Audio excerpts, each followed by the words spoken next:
President Aquino has urged foreign companies to invest in the Philippines, stressing that it is the right time to do business in the country.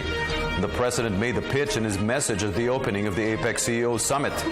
The president noted that from being the sick man of Asia, the Philippines has now become Asia's newest darling. And the details from Rocky Ignacio.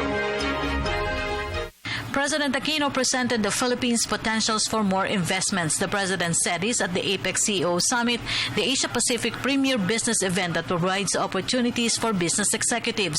From being the sick man of Asia, the Philippines is now the new darling of Asia. Indeed, our entire growth strategy hinges on the idea of empowerment. Empowered citizens, after all, are empowered consumers whose income will go to the goods and services produced by companies.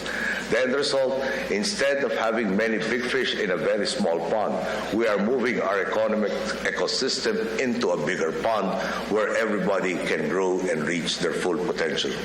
Ladies and gentlemen, I believe this is the most critical element of sustainable growth, inclusivity. If we can include our people in public life, in determining the path to our future and in building our economy, it redounds to a more stable environment and to greater economic prosperity. In other words, it boosts our potentials to levels never before seen. You have seen the transformation of our country, from being known as the sick man of Asia to becoming Asia's new darling. You have seen how our economy has become one of the fastest growing in the world and how we have quickly risen in global measures of competitiveness.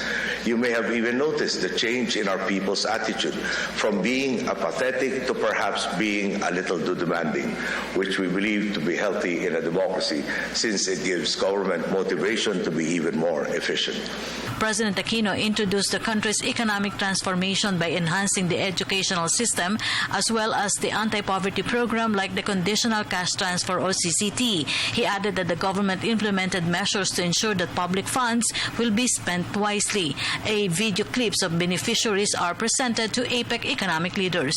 I cannot overemphasize the impact of this program. The statistics reinforce my point. From 2008 to 2013, the amount of out-of-school youth in our country dropped from 2.9 million to just 1.2 million. And we expect that these numbers will improve even more. Whereas once, some of these graduates would have been subject only to the possibility of menial jobs. Now they can move up the value chain and enter more promising careers. Of course, this is the goal for most of our students and for our citizenry at large, that they can take advantage of the growing number of opportunities in our job market, most of which require skilled labor. This is why our Technical Education and Skills Development Authority has been working closely with the private sector to design and implement courses that give our people the best chance to attain a sustainable livelihood. Simply by doing this, we raised the employment rate of our scholars from 28.5% to when we started to almost 70% under our Training for Work scholarship program. Perhaps the best example of this is our work with the Semiconductors and Electronics Industries in the Philippines Foundation, Incorporated, where our graduates posted an employment rate of 96%, which is defined as finding employment 6 months after graduation. Apart from helping our people find long-term employment, we are also enjoying a bonus return on our investment. This year's summit has for its theme, Creating the Future Better, Stronger Together. The CEO Summit is the venue for APEC leaders and business executives to discuss the future of APEC economies with a focus on expanding trade and investment opportunities. I am aware that this will neither be quick nor easy, but we have reason for optimism.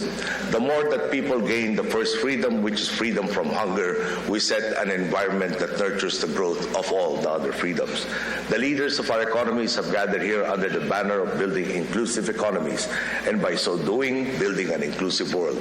And I believe that if we can fully engage the private sector in this mission, offering the many benefits brought about by inclusivity, we can achieve this sooner rather than later. Together, I am confident we can author the next great chapter in the history of human civilization. As a connected, synergized Asia-Pacific, we can bring about the advent of a region and a world where no one is left behind. For the People's Television, Rocky Ignacio.